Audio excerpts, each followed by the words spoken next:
Is global music evolving or slowly losing what made it real? What's good, everybody? It's Ash vs. Flow, aka Ashwick, and we're kicking off with episode 2 of Ash Talks Music, and let's get into it. Today's video is different. We're not reacting. Two conversations in one bigger story. Feid collab with Sara K and Rauw Alejandro collaboration with Tainy's 100 tribute with Emily Curl.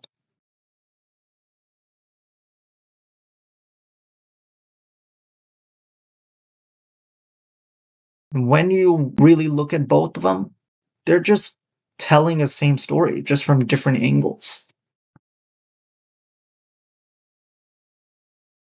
Today's big idea is cultural expression versus global rhythm. And so here's the real question. Are we growing music globally or slowly losing its identity in the process? Let's dive into it. Right away, Sara introduces that she's from relatively English-speaking background and really got interested in the Latin music culture. And that right there shows something. Diversity isn't automatic, it's intentional. And she even compares hip hop with reggaeton and talking about how they overlap, but still staying different. And this leads into one of the most important moments in this interview. This is when Feid's main statement and really stood out the most.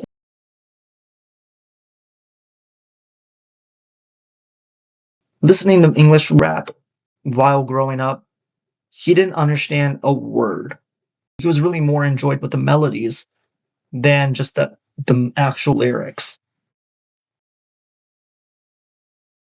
3 years later, he understood what those meant. He says that music became part of his DNA. And that moment has a sense of global rhythm, resonating with that interview further. It's a type of language that bridges across borders and across worlds, like connects emotionally before logically with anything in terms of music. But here's where it gets deeper. Because while music is going global, some people believe you should understand the lyrics. You should stay with your culture.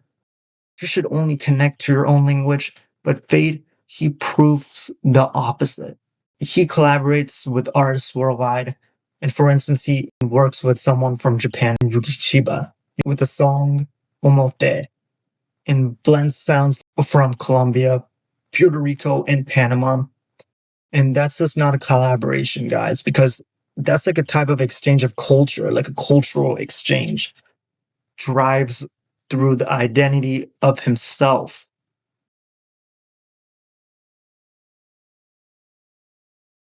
And staying connected to his hometown of Medellin and talking about Paisa culture and emphasizes its discipline, work ethic, and pride. And then says the phrase, echados para adelante. And that means we keep pushing no matter what. And that's what he always does. That's part of his work ethic. The global rhythm, it expands the sound. The cultural expression, it keeps it grounded.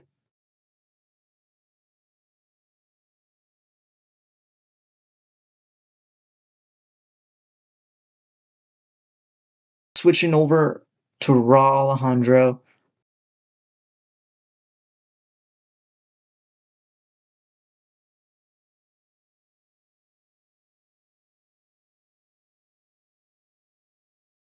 He really delivers a different vibe. With his first impression with Emily Curl, it starts with that level of presence, with wearing a certain designer brand like Prada, but he really hints that it's not just the fashion, it's really just through the presentation, with that sense of having a calm confidence and energy. Especially that connection with Tainy, with the 100 tribute. This is where he gets real, and he talks about his creative chemistry with Tainy, not just as a collaborator, but as a family of brotherhood and trust.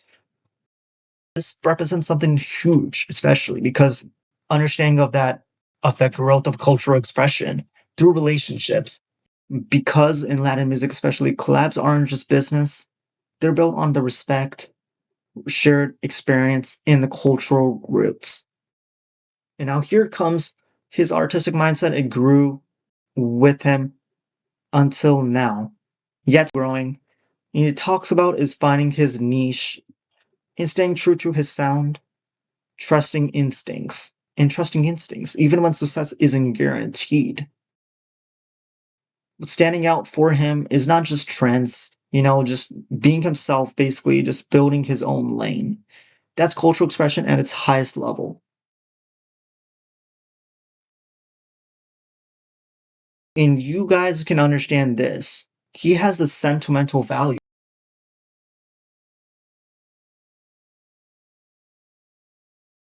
And he mentions his learning of harmonica from his grandfather. And that's heritage. And it's culture being passed down. Touching with is a cultural expression, with the staying rooted to your own identity, and honoring your heritage and background, and just preserving your meaning, because you need to understand the meaning of yourself and your roots while still learning about different genres of music. Here's the real tension though. The music goes global, but do we lose authenticity? Does that diversity actually strengthen the culture? That's a question for you guys. Feid with Rauw Alejandro, they really have their different ideas in place with global experimentation and grounded identity. That's really how they balance out.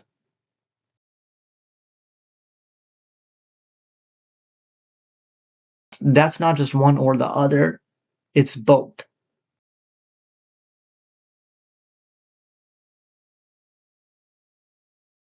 In global rhythm, without culture, just to understand global rhythm without a sense of culture, there's no such thing as a global rhythm without culture, because that depends on another type of culture.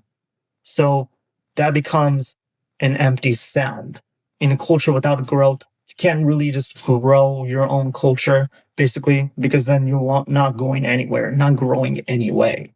So that becomes a limited reach. And that goes with the modern music reality.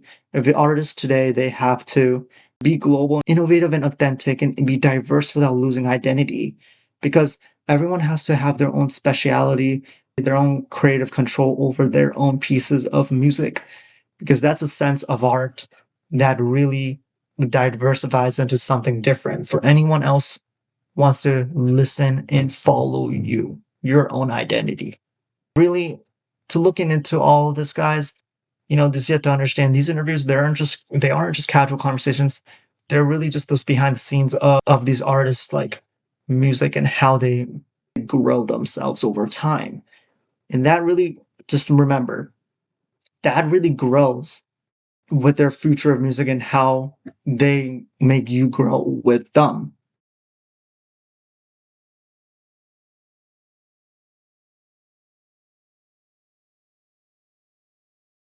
And if you enjoy this breakdown, don't forget to like, comment, and subscribe. And if you want to check out the link of this interview, it's in the description below. And don't forget to follow me on my other platforms. And I'll catch you in the next one.